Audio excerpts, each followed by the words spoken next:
Hello everyone, hello my scholar visitors. Once again, warm welcome on this virtual and digital platform, KP College of Arts and Science Ahur. I am Sachin Raj Purohit, Faculty of English Literature. Once again welcomes you all. आज आप सबके लिए एक poetry लेकर आए हैं, एक poem जो कि सरोजनी नायडू ने लिखी है। फ्रेंड्स, सरोजनी नायडू की लिखी एक कविता हम पहले ही पढ़ चुके हैं और आज हम जो दूसरी कविता लेकर आए हैं, जो पोएम है जिसका नाम होता है the village song. Village song क्या है फ्रेंड्स, इसके बारे में आज चर्चा करेंगे। और चूंकि हम सरोजनी नायडू के बारे में जान चुके हैं पहले ही, लेकिन जो स्टूडेंट्स आज पहली बार ये वीडियो देख रहे हैं वो आज जानेंगे सरोजनी नायडू के बारे में। इनका क्या पॉलिटिकल बैकग्राउंड था, क्या लिटरेरी बैकग्राउंड था, ये सारी चीज़ें आज सीखने को मिलेगी। और साथ ही साथ ये जो विलेज सॉन्ग है, इससे पहले हमने एक पोइट्री देखी थी जिसका नाम था बैंगल सेलर्स, यानी चूड़ी बेचने वाले। जिन्होंने वो वीडियो नहीं देखा है, मैं इस वीडियो के अंत तक डिस्क्रिप्शन बॉक्स में उसकी लिंक दे दूंगा। आप जाकर सबसे पहले वो कविता, वो पोएम जरूर देखें, बैंगल सेलर्स, और कैसी लगती हैं आप बताएं ज़रूर। आज हम पढ़ने वाले विलेज सॉन्ग जो कि सरोजनी नायडू द्वारा लिखी गई है। और विलेज सॉन्ग एक ऐसी कहानी है, एक ऐसी विलेज गर्ल की स्टोरी है। और आमतौर पर हम कह सकते हैं कि ज़्यादातर, या कह सकते हैं कुछ गाँवों में आज भी महिलाओं को पानी भरने के लिए घर से बहुत दूर जाना पड़ता है। पानी की किल्लत की समस्या आज भी हमें देखने को मिलती है। और इस प्रकार से जो एक इनसिक्योरिटी की जो भावना मन में है वो महिलाओं के प्रति, या महिलाओं के मन में इस प्रकार से इनसिक्योरिटी की जो भावना है उसको बताने की कोशिश की गई है विलेज सॉन्ग के अंदर। किस प्रकार से एक फैमिली बॉन्डिंग की बात की गई, किस प्रकार से एक जो लड़की है पानी भरने के लिए जाती है घर से बाहर, और जब वो आती है अंधेरा हो जाता है तो किस प्रकार उसकी फैमिली उसके लिए चिंता करती है। इन सारी बातों को इस कविता के रूप में पेश किया है सरोजनी नायडू ने। तो बिना किसी देरी के अब हम आज की ये पोइट्री पढ़ते हैं और आप बताइएगा कि आपको ये पोइट्री कैसी लगी। तो सबसे पहले हम जानते हैं सरोजनी नायडू के बारे में, जिनका इंट्रोडक्शन हम यहाँ से शुरू कर रहे हैं। जिनका जन्म होता है फरवरी 13, 1879, हैदराबाद, इंडिया, सदर्न इंडिया में इनका जन्म होता है। पास अवे यानी इनकी मृत्यु होती है मार्च 2, 1949 इन लखनऊ यानी यूपी के अंदर। पॉलिटिकल एक्टिविस्ट रह चुकी है, ये राजनीतिज्ञ रह चुकी हैं, और कह सकते हैं एक फेमिनिस्ट भी थी, एक नारीवादी महिला थी, पोएट यानी ये कवयित्री रह चुकी थी। तो ये सारी इनके बारे में जो खूबियां हैं वो बताई जा रही हैं। द फर्स्ट इंडियन वुमेन, पहली भारतीय महिला to be president of the Indian National Congress, भारतीय राष्ट्रीय कांग्रेस। आप सबको पता है भारतीय राष्ट्रीय कांग्रेस, इंडियन नेशनल कांग्रेस, जिसकी स्थापना 1885 में होती है। A.O. ह्यूम के द्वारा इसकी स्थापना की जाती है। तो इस भारतीय राष्ट्रीय कांग्रेस की पहली महिला अध्यक्ष के रूप में अगर कोई नाम आपको बताया जाए, महिला अध्यक्ष के रूप में, तो इस नाम को सुशोभित करती हैं श्रीमती सरोजनी नायडू।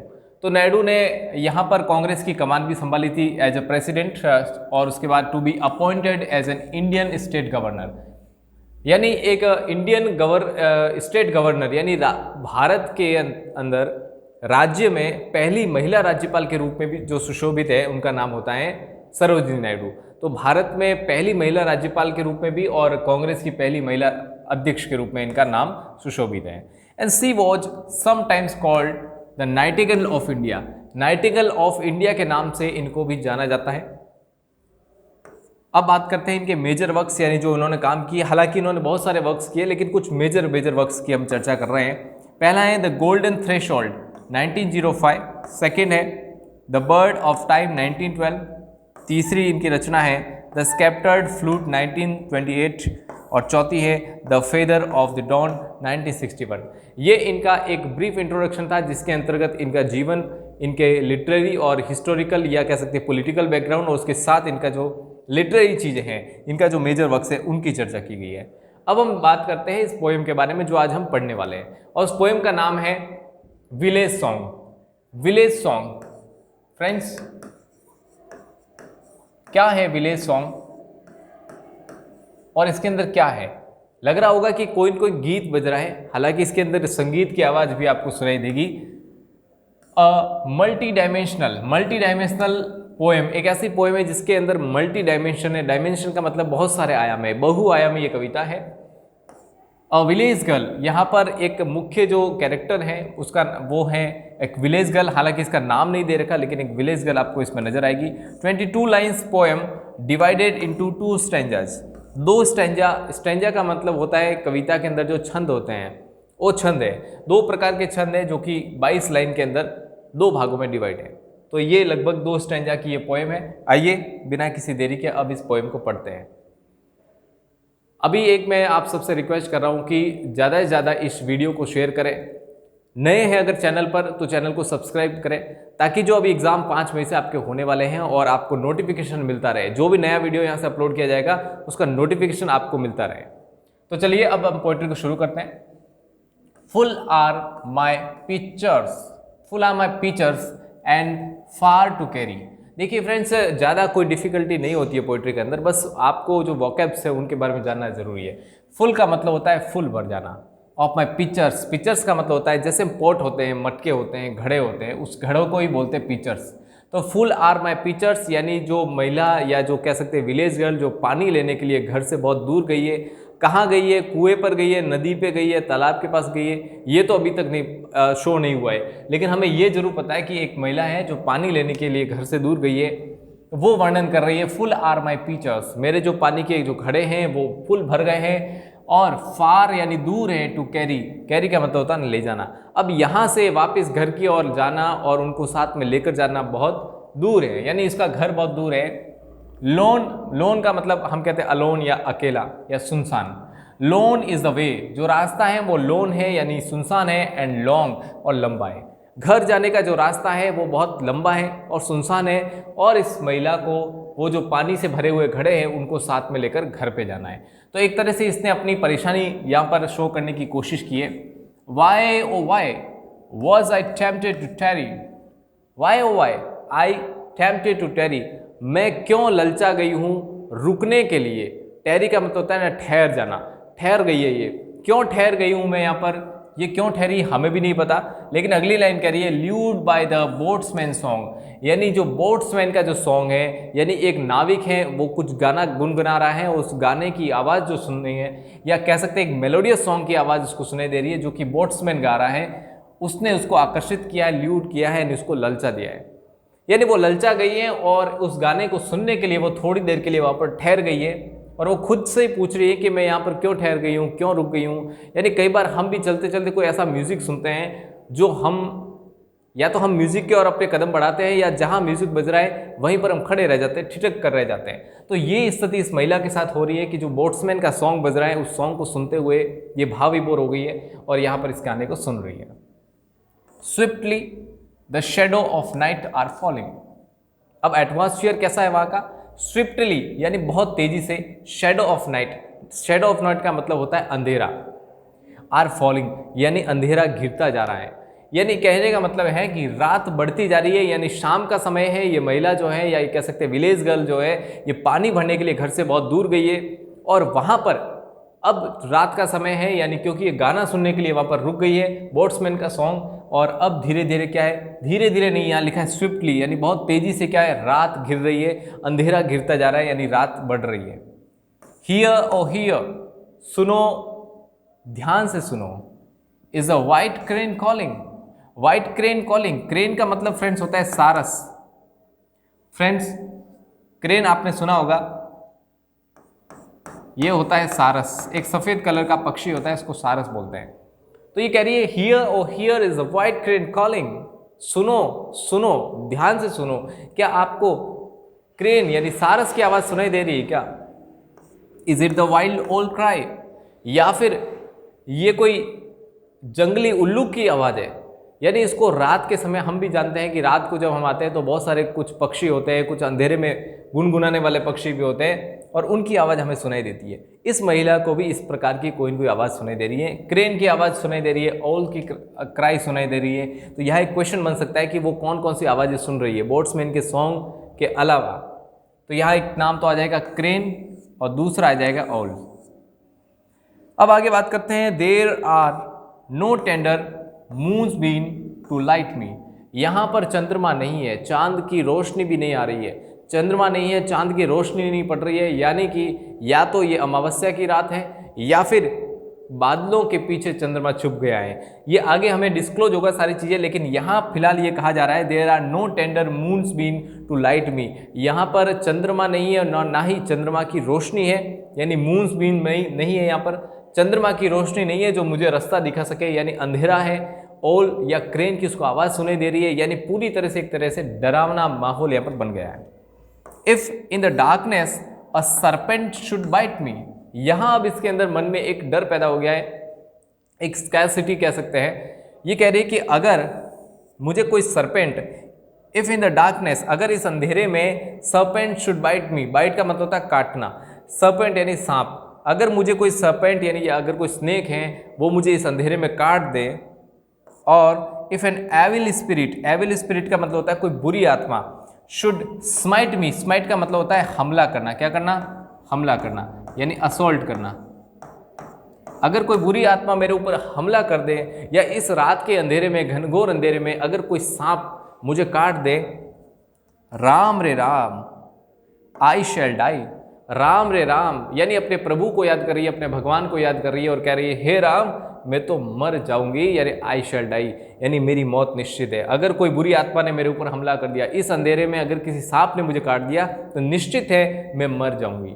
यानी इसको एक डर है कि कहीं इस रात के अंधेरे में उसके साथ दुर्घटना न हो जाए, कहीं उसको सांप न काट दे या कोई बुरी आत्मा उसके ऊपर हमला न कर दे। इस प्रकार से ये सारे उसके मन में जो थॉट्स आ रहे, उन थॉट्स को इस स्टैंजा में बताने की कोशिश की है। अब जो सेकेंड स्टैंजा है, इसके अंदर उसकी जो कनेक्टिविटी है या उसकी जो बॉन्डिंग है अपनी फैमिली के साथ, अब वो घर पर नहीं पहुंची है तो उसकी फैमिली उसके लिए किस प्रकार चिंता कर रही है। तो यहाँ हम देख रहे हैं माई ब्रदर विल मरमर, मेरा जो ब्रदर है, मेरा जो भाई है वो मरमर यानी बड़बड़ा रहा होगा, यानी गुस्से में होगा। वाई डोंट सी लिंगर, वो कह रहा होगा कि वाई डोंट सी लिंगर, वो वहाँ पर क्यों रुक गई है, यानी उसे वहाँ इतनी देर रुकना नहीं चाहिए था, वो अब तक क्यों नहीं आई। इस प्रकार से उसका जो ब्रदर है वो भी चिंता कर रहा होगा।